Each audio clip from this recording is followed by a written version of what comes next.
रोज तारों को नुमाइश में खलल पड़ता है। चांद पागल है, अंधेरे में निकल पड़ता है। एक दीवाना मुसाफिर है मेरी आंखों में, वक्त बे वक्त ठहर जाता है, चल पड़ता है। अपनी ताबीर के चक्कर में मेरा जागता ख्वाब रोज सूरज की तरह घर से निकल पड़ता है। रोज सूरज की तरह घर से निकल पड़ता है।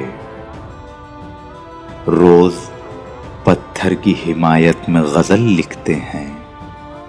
रोज पत्थर की हिमायत में गजल लिखते हैं। रोज शीशे से कोई काम निकल पड़ता है। रोज शीशे से कोई काम निकल पड़ता है।